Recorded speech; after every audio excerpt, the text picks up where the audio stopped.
ধরো তুমি ঘুমিয়ে আছো, হঠাৎ ঘুমটা ভেঙে গেল। তুমি রিয়েলাইজ করলে তুমি তোমার বেডরুমের মধ্যে বিছানার উপরে আরামসে এতক্ষণ ঘুমিয়েছো। উঠবো উঠবই করছো, সকাল প্রায় হয়ে এসেছে। বাইরে থেকে একটু আলো আলো ভাবও তুমি দেখছো। হঠাৎ করে দরজার দিকে চোখ যেতেই তুমি দেখলে কে যেন দাঁড়িয়ে আছে। সঙ্গে সঙ্গে তোমার বুকের ভেতরটা ছাপ করে উঠল। তুমি তো রুমে একাই শুয়ে আছো, তাহলে দরজায় কে দাঁড়িয়ে আছে? সেটা ভাবতে ভাবতেই তুমি লক্ষ্য করলে সে তোমার দিকে ক্রমশ এগিয়ে আসছে আর কনস্ট্যান্টলি তোমাকে স্টেয়ার করছে। তুমি চিৎকার করে উঠতে যাবে, কিন্তু গলা দিয়ে কিছুতেই সরবার করতে পারছো না। ক্রমান্বয়ে তুমি চেষ্টা করছো, তোমার এখানে কষ্ট হচ্ছে, গলায় কষ্ট হচ্ছে, তাও তুমি চিৎকার করতে পারছো না। সঙ্গে সঙ্গে সে লাফিয়ে তোমার বুকের উপরে বসে পড়লো। সঙ্গে সঙ্গে তোমার বুকের মধ্যে যেন একটা চাপ অনুভব করলে, ঠিক কেউ বসে থাকলে যেরকম হয়। আর সে তার হাত দুটো দিয়ে তোমার গলাটাকে এইভাবে চেপে ধরলো। তুমি গলাটাকে ছাড়াতে চাইছো, কিছুতেই ছাড়াতে পারছো না। চিৎকারও করে উঠতে পারছো না, খালি একটা গু গু শব্দ বেরোচ্ছে। তুমি যদি ওকে হাত দিয়ে ঠেলে সরাবে, পা ঝটপট করবে, কিছুই পারছো না, কারণ তোমার হাত পা সবকিছু শক্ত করে বেঁধে রেখেছে। তুমি ক্রমান্বয়ে চেষ্টা করছো হাতটাকে তোলার, কিন্তু কিছুতেই তুলে উঠতে পারছো না। কে যেন ক্রমান্বয়ে তোমাকে পেছন দিকে টানছে, হাত পা গুলোকে বিছানার সাথে শেপে বেঁধে রাখছে। হঠাৎ করে এরকম 3-4 মিনিট হবে কি হবে না, তোমার মনে হলো সব বাঁধন যেন হঠাৎ করে ছেড়ে গেল। আর যে বসেছিল সেই ব্যক্তিটাও আর তোমার বুকের মধ্যে নেই। তোমার গলাটাও যেন কেউ হঠাৎ করে ছেড়ে দিল। আর তোমার চারপাশটা, যেই চারপাশটার মধ্যেই তুমি সেই ব্যক্তিকে তোমার গলা টিপতে দেখেছো, সেই ব্যক্তিকে আর তুমি আর দেখতেই পাচ্ছ না। তুমি কয়েক মিনিট রিয়েলাইজ করলে যে এটা কি হলো। তোমার গা হাত পা সব কিরকম যেন ব্যথা করছে, যেন খুব এতক্ষণ ধরে যা যা দেখেছো সেগুলো সত্যি তোমার মধ্যে হচ্ছিল। গা হাত পার মাসেল ব্যথা করছে, গলার সত্যি সত্যি মনে হচ্ছে যেন কেউ এতক্ষণ টিপে থাকলে যা হয় সেই একটা ফিলিং হচ্ছে। তুমি হাঁপাচ্ছ, তোমার প্যালপিটেশন বেড়ে গেছে, এটসেট্রা। এই যে একটা ভুতুরে অভিজ্ঞতা, এটা কিন্তু কম বেশি সবাই এক্সপিরিয়েন্স করেছি। হ্যাঁ, ভূত বলে সত্যি কিছু আছে কিনা আমি জানি না, তবে এই ধরনের ভুতুরে অভিজ্ঞতা যে সত্যিই হয় এটা কিন্তু সত্যি। হয়তো এক্স্যাক্টলি এই গল্পটাই নয়, কিছুটা অন্যরকম, কিন্তু ঠিক এইরকমই যেন কেউ তোমার হাত পা বেঁধে রাখে। তুমি, তোমার অনেক কিছু করার আছে, বলার আছে, চিৎকার করার আছে, তুমি করে উঠতে পারো না। কিছুতেই তুমি তোমার হাত পা নাড়িয়ে উঠতে পারো না, কিছুতেই তুমি চিৎকার করে উঠতে পারো না। বাইরে থেকে কেউ নক করছে শুনতে পাচ্ছ, উঠে গিয়ে তুমি দরজা খুলতে পারছো না বা সাড়াটা দিতে পারছো না। কি করে বলো তো এগুলো? বাইরে যদি এগুলোকে আলোচনা করো সত্যি ভূতের ঘটনা হিসেবে, অনেকেই বলবে হ্যাঁ আমার সাথেও ঘটেছে, আমি তারপর অমুক মন্দিরে গিয়ে পুজো দিয়ে এসেছি, তমুক জায়গায় গেছি, এই জল ছিটিয়েছি, তারপর কিন্তু আমার আস্তে আস্তে কমে গেছে, তুইও সেটা কর। বা এরকম সাজেশনও আসতে পারে, তোর ঘরে কোনো দোষ আছে, পুজো কর। এই যে এগুলো হচ্ছে বারবার তোর সাথে, একটা কোনো আত্মা নিশ্চয়ই আছে যে এগুলো করাচ্ছে। আচ্ছা, সত্যি কি আত্মা করায়? মানে দেখো, বাইরে এগুলো গল্প করতে তো খুবই ভালো লাগে, এই যে গা ছমছমে একটা রোমাঞ্চকর অনুভূতি। হ্যাঁ, শুধু ভয় নয়, রোমাঞ্চও কিন্তু মেশানো থাকে। বেশ গা ছমছম করে, মুখের ভেতরটা ছ্যাত করে ওঠে, গা থেকে যেন একটা হিমেল স্রোত বয়ে যায়, শিরদাঁড়া থেকে পুরো পা নিচ অব্দি, সারা শরীর কাটা দেয়। এর মধ্যে কিন্তু একটা এন্টারটেনমেন্ট আছে। তাই জন্য কিন্তু আমরা ভূতে অত্যন্ত ভয় পাই, কিন্তু তা সত্ত্বেও আমাদের ভূতের গল্প শুনতে হবে, ভূতের মুভি দেখতে হবে, এবং সেটা রাত্রেবেলা হলে আরো বেশি ভালো হয়। সবাই মিলে এক জায়গায় জড়ো হলে লাইট নিভিয়ে সত্যি ভূতের ঘটনাগুলোও শুনতে হবে। কেউ যদি ভাবে না আমার খুব ভয় হবে, আমি রাতে ঘুমোতে পারবো না, সে চলে গিয়েও আবার ফিরে ফিরে আসবে, কি বলছে রে। তো এই জিনিসটাই হচ্ছে রোমাঞ্চ। এই রোমাঞ্চটাকে আমরা এনজয় করি, আমরা ভয় পেতে ভালোবাসি।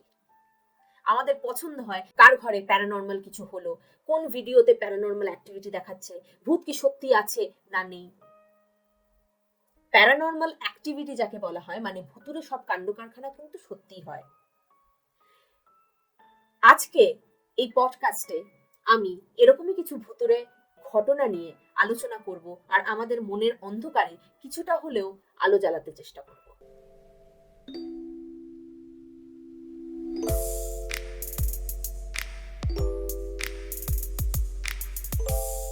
এই যে অভিজ্ঞতাটার কথা বললাম, কোনো একটা হরর মুভির ক্যারেক্টার বা কোনো কিছু, কোনো একটা অদ্ভুত এনার্জি নেগেটিভ এনার্জি যেন তোমার হাত পা বেঁধে রেখেছে। তুমি উঠতে পারছো না, চিৎকার করতে পারছো না, অথচ তুমি সবকিছু ফিল করতে পারছো, কখনো দেখতে পাচ্ছ, কখনো শব্দ শুনতে পাচ্ছ। কে যেন ঘরের মধ্যে আওয়াজ করছে, একটা অদ্ভুত কান্নার আওয়াজ হতে পারে, আলমারির মধ্যে থেকে একটা অদ্ভুত আওয়াজ আসছে, বা অন্য অনেক রকম আওয়াজ হতে পারে, বা তুমি স্পর্শ অনুভব করতে পারো। কেউ যেন তোমার ঘাড়ের কাছে নিঃশ্বাস ফেলছে, কেউ যেন তোমার ঘরের মধ্যে খসখস করে হেঁটে চলে যাচ্ছে। কি ভয়ঙ্কর ভুতুরে, তাই না? তা এই ভুতুরে কাণ্ডগুলো কিন্তু তোমার আমার সবারই জীবনে একবার কেন একাধিকবার হয়েছে, খুবই কম। বিজ্ঞানের পরিভাষায় একে বলে স্লিপ প্যারালিসিস। কি সব রোমাঞ্চ নষ্ট করে দিলাম তো? আর অভিজ্ঞতা আছে, আপাতত এই অভিজ্ঞতাটার একটু এক্সপ্লেনেশন দিই। এই যে স্লিপ প্যারালিসিস, ঘুমের মধ্যে যখন মানুষ প্যারালাইজড হয়ে যায়, হ্যাঁ প্যারালাইজড হয়ে যাই আমরা, যেটাকে বলে মাসল অ্যাটোনিয়া, মাসল টোন যখন আমাদের থাকে না। আচ্ছা, আমরা যে ঘুমাই, সাইকোলজি কিন্তু বলে ঘুমটাও কিন্তু মানুষের একটা বিহেভিয়ার। একটু অদ্ভুত শোনালেও এটাই কিন্তু সত্যি। সাইকোলজি আবার সবকিছুকেই হিউম্যান বিহেভিয়ার বলে। তা বলবে নাই বা কেন? আমাদের ব্রেন কত রকমের যে কার্যকলাপ করে, আমরা যখন জেগে থাকি এক রকমের কার্যকলাপ করে, আমরা যখন ঘুমিয়ে থাকি আরেক ধরনের কার্যকলাপ করে। তাই ঘুম একটা বড় একটা টপিক। আমরা যখন পড়েছি স্লিপ নিয়ে, স্লিপ পুরোটা একটা চ্যাপ্টার নিয়ে অনেক কিছু পড়া যায়। তার মধ্যে ছোট্ট করে আমি একটু স্লিপ প্যারালিসিসটা বলে দিই, এই ভুতুরে অভিজ্ঞতাটাকে এক্সপ্লেইন করতে সুবিধা হবে। যদিও এর কোনো গ্যারান্টি নেই এই এক্সপ্লেনেশনটা শোনার পরেও তুমি ভয় পাবে না, বা আমিও ভয় পাই না, আমি স্টিল ভয় পাবো এরকম হলে, বাট স্টিল কিছুক্ষণ পরে আমি রিয়েলাইজ করবো না এটা স্লিপ প্যারালিসিস ছিল। যেটা বলছিলাম, স্লিপের দু রকমের স্টেজ হয়। কয়েকটা স্লিপ সাইকেল নিয়ে আমাদের পুরো 9 ঘন্টা 8 ঘন্টা যে যতক্ষণ ঘুমাই, সেই স্লিপের পুরো ডিউরেশনটা কমপ্লিট হয়। স্লিপ সাইকেল মানে কি? যে কোনো সাইকেল মানে আমরা যেমন বুঝি, একটা জায়গা থেকে শুরু হচ্ছে, একটা জায়গায় এন্ড হচ্ছে, আবার শুরু থেকে শুরু হচ্ছে, এরকম গোল গোল গোল গোল ঘুরছে।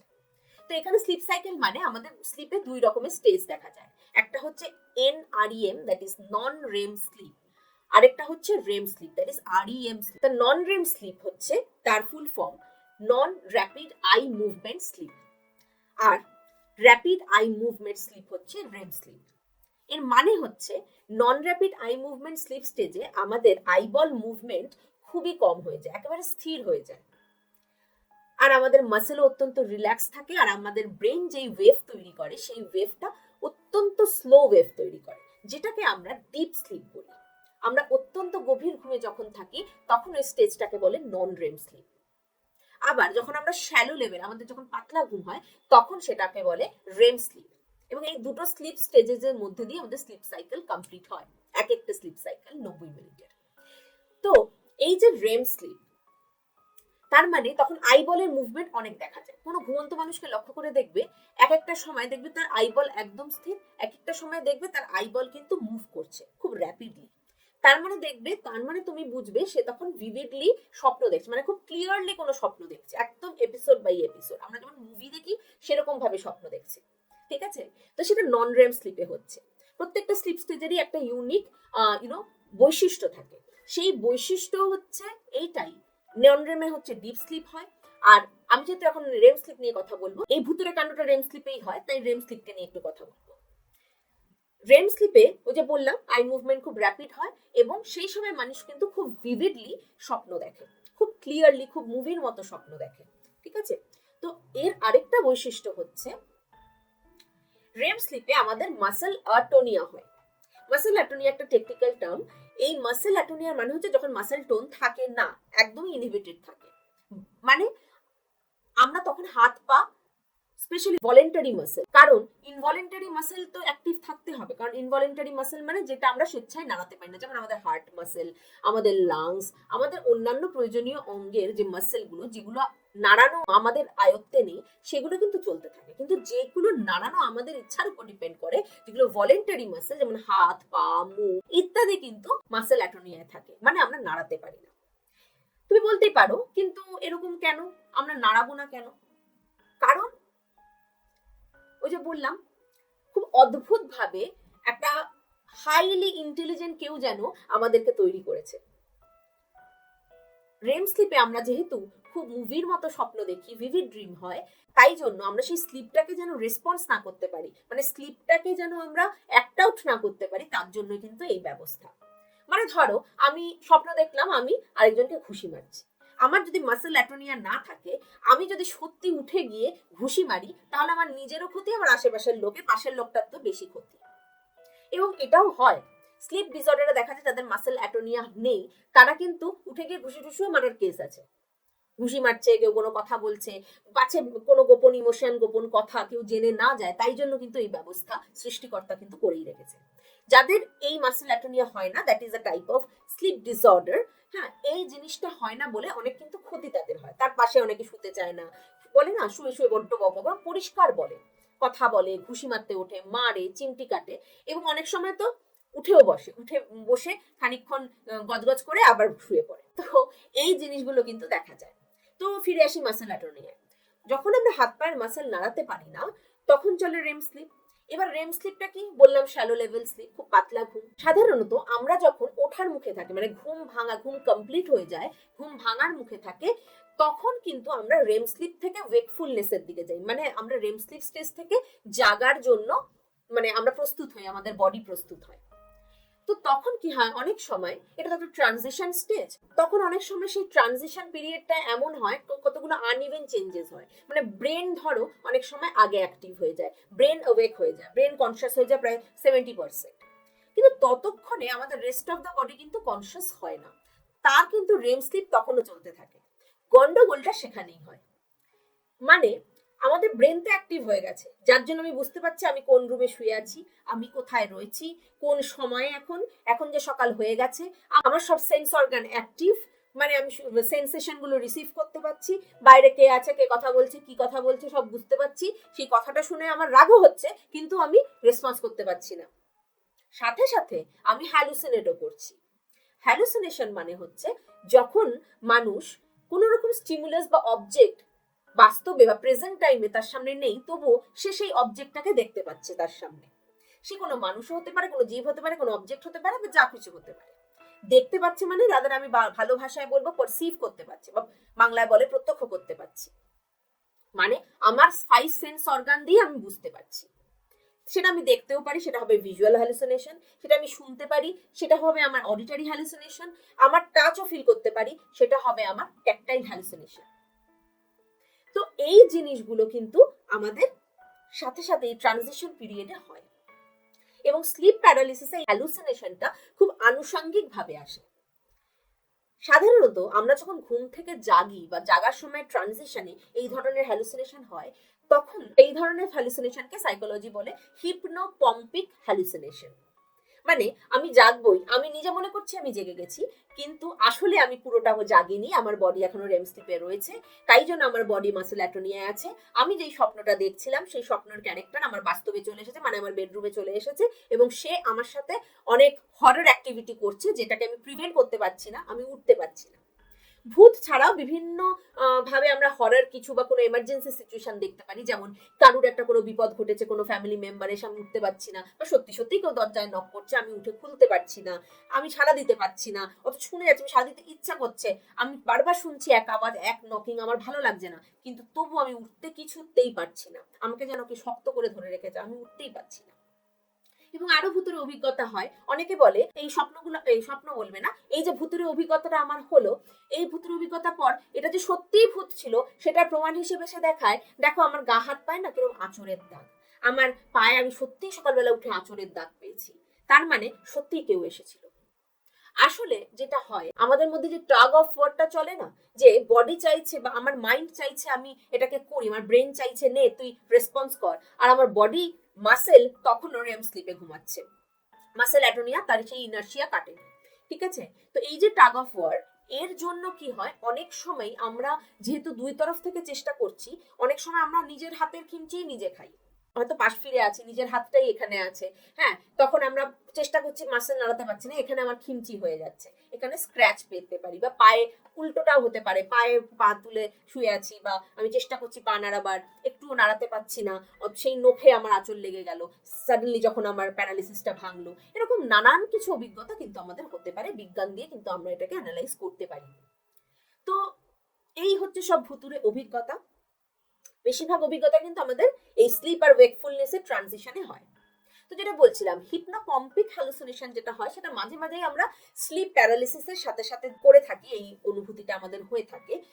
সুতরাং তাই জন্যই অনেক সময় আমরা স্লিপ প্যারালিসিসের সাথে হ্যালুসিনেট করি, কেউ একটা যেন ডাকছে, কেউ একটা যেন দাঁড়িয়ে আছে, কেউ যেন আমার বুকের উপর বসে আছে, আমি ছাড়াতে পারছি না, কেউ তাড়া করেছে আমাকে, আমার ঘরে কোনো হিংস্র অ্যানিমাল, সাপ, বাঘ, সিংহ ইত্যাদি ঢুকে গেছে, আমি তার গর্জনটাও শুনতে পাচ্ছি, সে খুব কাছে দাঁড়িয়েছে, আমি অ্যাজ ইফ আমি সিটিয়ে শুয়ে আছি বিছানার মধ্যে, এবং সাডেনলি সেই অ্যানিমালটা আমার বুকের উপর এসে ঝাঁপ দিল আর আমাকে অ্যাটাক করলো। সঙ্গে সঙ্গে আমি কিছুক্ষণ পরে প্রিভেন্ট করতে না পেরে স্লিপ প্যারালিসিস চলে গেল, আমি জেগে উঠলাম, দেখলাম কিছু নেই, তখন আমি হাঁপাতে শুরু করলাম, আর আমার প্রচন্ড প্যালপিটেশন হলো, ঘাম হচ্ছে, অনেক কিছু হতে পারে। এটা তো সিভিয়ার কেসে হয়, মানে অনেকক্ষণ ধরে স্লিপ প্যারালিসিস যখন হচ্ছে, এগুলো সিভিয়ার কেসেসে হয়। আবার ছোটখাটো স্লিপ প্যারালিসিসও হয়, যেমন ছোট ট্রিচিং হতে পারে, আমি এক্ষুনি উঠবো উঠবো চেষ্টা করছি কিন্তু কিছুতেই উঠতে পারছি না, অ্যালার্মটা বাজছে, বন্ধ করবো, আমি উঠতে পারছি না, তখন একটা ছোট একটা ঝটকা দিয়ে ছেড়ে দিল, একটা মাসেল টুইচ হলো।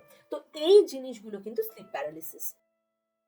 এখন বলে স্লিপ প্যারালিসিস কি নর্মাল? হ্যাঁ, একদম নর্মাল, এটা কিন্তু কোনো ডিসঅর্ডারের মধ্যেই পড়ছে না। কারণ স্লিপ প্যারালিসিস হচ্ছে একটা স্বাভাবিক ট্রানজিটরি সময় হয়ে থাকে। এখন কোনো কিছুই তো লিমিটলেস ভালো না, এখন যদি তোমার খুব মনে হয় যে খুব ফ্রিকুয়েন্টলি তোমার হচ্ছে, খুব মাঝে মাঝেই একই ধরনের স্বপ্ন দেখছো, একইভাবে তোমার হচ্ছে, তার সাথে কিন্তু অনেক কিছু মিশিয়ে থাকে।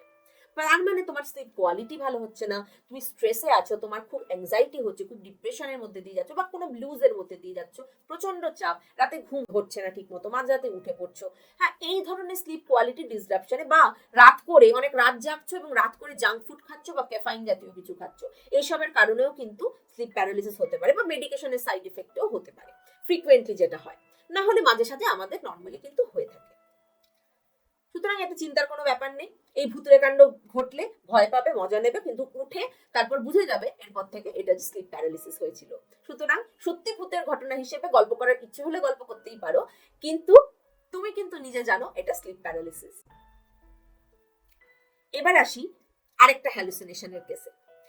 এটা হয় সাধারণত ঘুমিয়ে পড়ার সময়, মানে যখন আমরা ঘুমোতে যাচ্ছি, লাইট টাইট নিভালাম, সবকিছু শেষ টেস করে ঠোরে আমরা বিছানায় গেলাম, এবং এবার আমি ঘুমোবো, এরকম একটা প্রিপারেশন, এরকম একটা মাইন্ডসেট নিয়ে আমি গেলাম, ঘুমালাম, এবং আমি নিজেও টের পাইনি আমি ঘুমিয়েছি কি ঘুমাইনি, আমি জানি না, হয়তো বেশি হবে না, 5-6 মিনিট 10 মিনিট ম্যাক্সিমাম।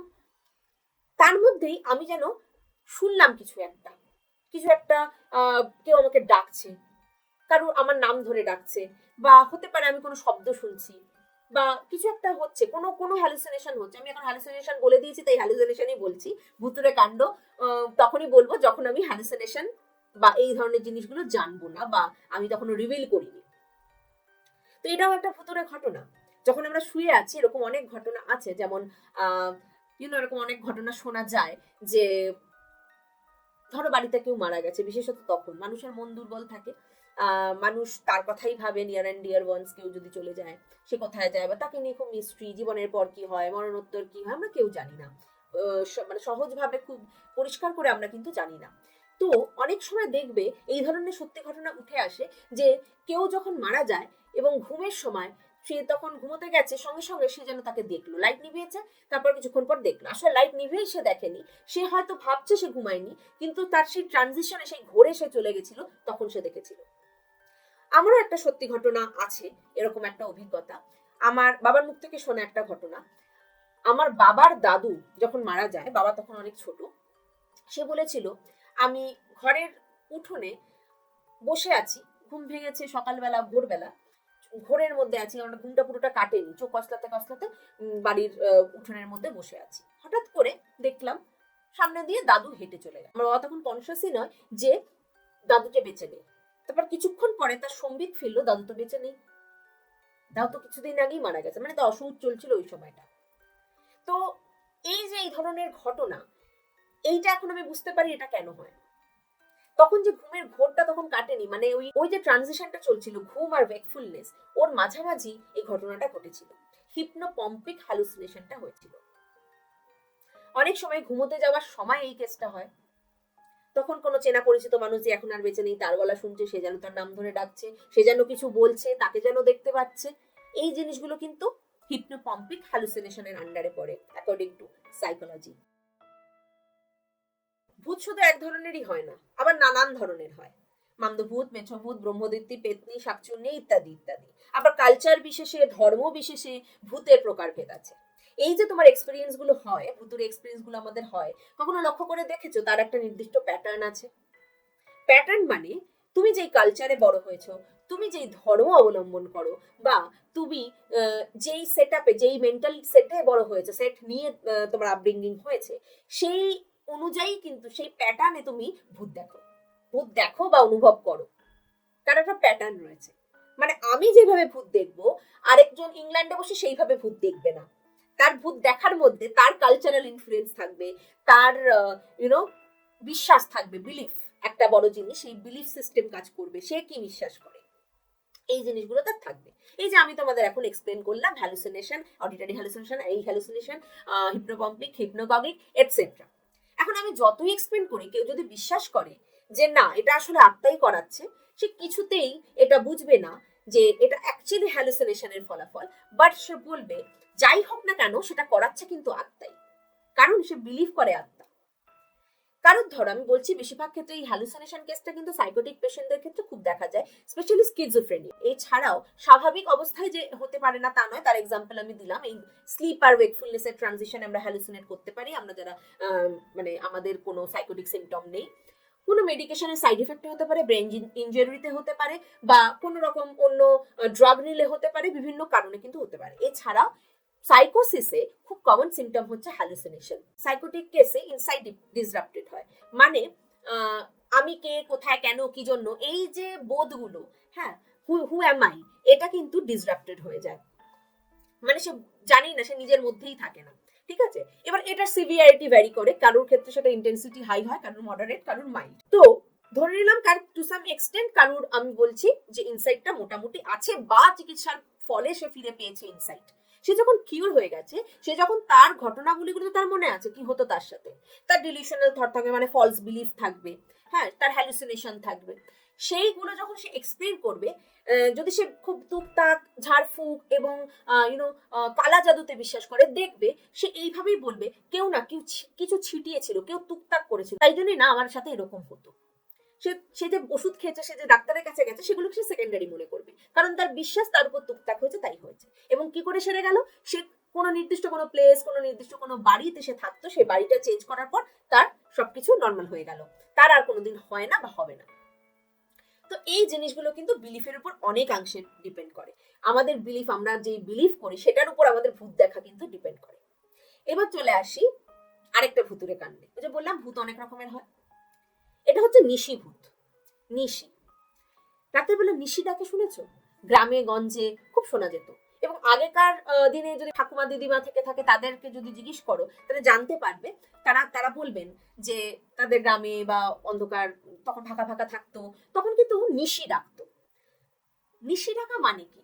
মানে রাতে যখন তুমি ঘুমিয়ে আছো, বেশিরভাগ ক্ষেত্রে যা বলে, আমি যা শুনেছি, নিশি ডাকা মানে হচ্ছে রাতের বেলা তোমার নাম ধরে কেউ ডাকবে, এবং তুমি হারগিজ নাম ধরে ডাকাতে সাড়া দেবে না, সাড়া দিলেই তোমার কোনো না কোনো ক্ষতি। তুমি যদি জিজ্ঞেস করো আচ্ছা সাড়া দিলে কি হবে, আমি যদি সাড়া দিই, তোমার কোনো না কোনো ক্ষতি হবে, অমুক বাড়ির অমুকের এইটা হয়েছে, তমুক বাড়ির তমুকের সেটা হয়েছিল, মানে সবকিছু শোনা কথা।